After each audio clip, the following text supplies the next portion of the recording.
Hello friends, welcome to Satya vlogs. ఈరోజు egg curry డాబా స్టైల్లో చేస్తున్నానండి. తప్పకుండా చూడండి, మీకు నచ్చితే తప్పకుండా లైక్ చేయండి. కర్రీ అయితే పూర్తిగా చూడండి. నేనైతే ఒక 10 ఎగ్స్ తీసుకున్నాను, 10. ముందుగా ఆయిల్లో కొంచెం పసుపు కారం వేసి ఆ ఎగ్స్ని బాగా ఫ్రై చేసుకున్నాను.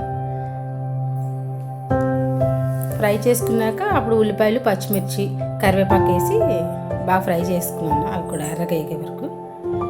ఎర్రగా వేగేలోపు కొంచెం అల్లము వెల్లుల్లిపాయ పేస్ట్ ఉంటుంది కదా, అది దంచి పక్కన పెట్టుకున్నాను. చాలా ఈజీ అండి, దాబా స్టైల్ బాగుంటుంది. ఇదండి అల్లం వెల్లుల్లిపాయ పేస్ట్ వేసి ఇది కూడా కొంచెం బాగా ఫ్రై అయిపోనిచ్చాను. దీనికోసం ఎలా చేయాలంటే టమాటాలని కొంచెం ఉడికించాలి, ఒక 5 నిమిషాలు. జస్ట్ టమాటాలు వేసి కొంచెం వాటర్ వేసి ఒక 5 నిమిషాలు ఉడికించేసి పేస్ట్ చేసాను మిక్సీలో. లేదంటే అవి ముక్కలు ముక్కలు కాకుండా చక్కగా పేస్ట్ గ్రేవీ వస్తుంది అన్నమాట. ఇది వేగేలోపు టమాటాను పేస్ట్ చేసేసుకున్నాను, ఉడికించుకొని ఉంచుకుని టమాటాని పేస్ట్ చేసాను అనమాట. చాలా ఈజీ అండి, చాలా బాగుంటుంది. దీనికైతే ఆనియన్స్ కూడా ఎక్కువ అవసరం లేదు, టమాటాలు గ్రేవీ చేస్తాం కదా, అందువల్ల బాగుంటుంది.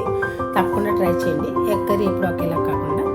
ఇప్పుడు టమాటాని పేస్ట్ చేశాను కదా, ఆ ప్యూరిన్ కూడా అందులో వేసుకొని బాగా వేయించుకోవాలి. అంటే బాగా అంటే అది ఆయిల్ మనకు పైకి తేలే వరకు వేయించుకుంటే సరిపోతుంది. మనకు తెలిసిపోతుంది, ఒక 5 నిమిషాల్లో అది పచ్చివాసన పోయి చక్కగా మంచిగా వేగిపోతుంది. కొంచెం ఆయిల్ పైకి తేలుతుంది. ఆయిల్ పైకి తేలితే అది బాగా వేగింది. పచ్చివాసన ఒక 5 నిమిషాలు పడుతుంది. ఇలా అయితే పిల్లలు కూడా ముక్కలను అవి స్కిచ్ చేయకుండా చక్కగా తింటారు. దీనికోసం అయితే నిమ్మకాయ సైజు చింతపండుని కొంచెం నానబెట్టుకున్నాను. మరీ ఎక్కువ పులుపు, అసలు పులుపు తెలియకూడదు. టమాటా వేస్తున్నాం కాబట్టి కొంచెం అవసరం వద్దు, స్కిచ్ చేసేయచ్చు. కానీ కొంచెం ఎగ్ కర్రీలో కొద్ది పులుపు ఉండాలి కాబట్టి చిన్న నిమ్మకాయ సైజ్ అంతా చింతపండు వేసి 1 కప్పు వాటర్ వచ్చేలాగా. ఇది బాగా వేగిపోయింది చక్కగా.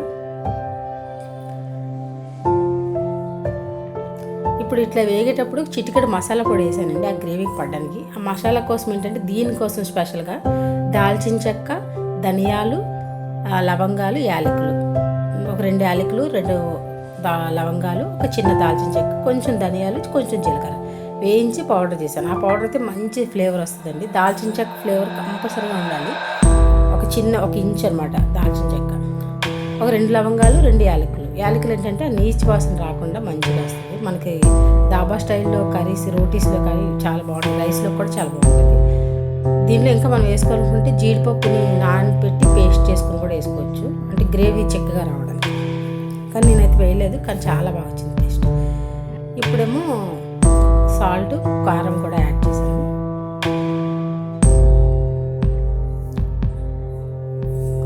కారము, ఉప్పు యాడ్ చేసినాక ఒక 5 నిమిషాలు, అంటే జస్ట్ అంటే 2-3 నిమిషాలు ఆ పచ్చివాసన పోవాలి. పచ్చివాసన పోతే కర్రీకి టేస్ట్ వస్తుంది, లేదంటే కొంచెం కారం వాసన వస్తుంది. అయితే చెప్పడం అలా చెప్తున్నాను కానీ కూర అయితే చాలా బాగా వచ్చిందండి. ఎవరైనా ఎప్పుడు చేసేలా కాకుండా కొంచెం డిఫరెంట్గా ట్రై చేద్దాం అనుకున్నాను, తప్పకుండా ట్రై చేయొచ్చు. చాలా ఈజీయే కదా ఇంగ్రీడియంట్స్. ఇవ్వండి, చిన్న నిమ్మకాయ సైజంత చింతపండు నానబెడితే కొద్దిగా రసం, జస్ట్ పులుపు ఉందా లేదా అన్నట్టుగా అనమాట. ఎక్కువ పులుపు వేసినా మళ్ళీ ఆ పుల్ల ఫ్లేవర్ వచ్చేస్తుంది. ఇది కొంచెం వాటర్ అంతా బాయిల్ అయిపోతే అలా అవరికి వేసుకొని కొంచెం వాటర్ బాయిల్ అయిపోతుంది, ఆ పులుపు ఇరిగిపోతుంది. అప్పుడు మనం ఆ ఎగ్స్ని యాడ్ చేసుకోవాలి. చాలా ఈజీ అండి, చాలా టేస్టీగా కూడా వచ్చింది. మార్నింగ్ ఒక వీడియో పెట్టాను, అది చికెన్ మామూలు షార్ట్కి వాయిస్ ఓవర్ ఇచ్చి, అంటే ఇందులో 15 మినిట్సే షార్ట్ వస్తుందని. అది లాస్ట్ సండేది అనమాట. ఎవరైనా చేసుకుంటారు కదా, ఐడియా కోసం పెట్టాను ఆ వీడియో. ఎవరైనా చూడకపోతే ఒకసారి చూడండి, అవి కూడా చాలా బాగా వచ్చాయి. ఆ వీడియోస్ ఇంకొన్ని అప్లోడ్ చేయడానికి. ఎందుకంటే ఇప్పుడు మళ్ళీ మసాలా పొడి యాడ్ చేస్తున్నాను. ఈ మసాలా పొడి అది చెప్పాను కదా, దాల్చిన చెక్క, యాలకులు, 2 యాలకులు, 2 లవంగాలు, కొంచెం ధనియాలు, కొంచెం అది వేయించి డ్రై రోస్ట్ చేసి పౌడర్ చేసుకున్నాను. చిన్న రాయి ఉంటుంది కదా మన దగ్గర, దంచుకునే రాయిలు, అలాంటి దాంట్లో పౌడర్ చక్కగా ఎగ్స్ వేస్తాను. ఒక 2 మినిట్స్ అంతే. మనకి ఇది రోటీలోకి బాగుంటుంది, వెజ్ ఫ్రైడ్ రైస్లోకి బాగుంటుంది, రైస్లోకి బాగుంటుంది. కొంచెం టేస్ట్ కూడా డిఫరెంట్ ఉంటుందండి, మంచి అరోమాతో ఉంటుంది. దాల్చిన చెక్క ఫ్లేవర్ ఉంటుంది కదా ఎప్పుడైనా సరే. మీరు ఇవేవి కాకపోయినా లవంగాలు, దాల్చిన చెక్క వేయించి పౌడర్ చేసినా కూడా మంచి ఫ్లేవర్ ఉంటుంది. దీనిలో ఎటువంటి ఇంకా మసాలా వాడలేదు అనమాట, చికెన్ మసాలా అలాంటివి. చాలా బాగా వచ్చింది టేస్ట్, తప్పకుండా ట్రై చేయండి. పులుపు చాలా తక్కువ వేసామా లేదన్నమాట, ఫైనల్గా కొంచెం ఉంచుకున్నాను, గార్నిష్ని అన్నమాట. ఇప్పుడు కొంచెం కరివేపాకు కొత్తిమీర వేసి మసాలా వేసాక కరివేపాకు కొత్తిమీర యాడ్ చేసి ఇంకా దించేసుకోండి.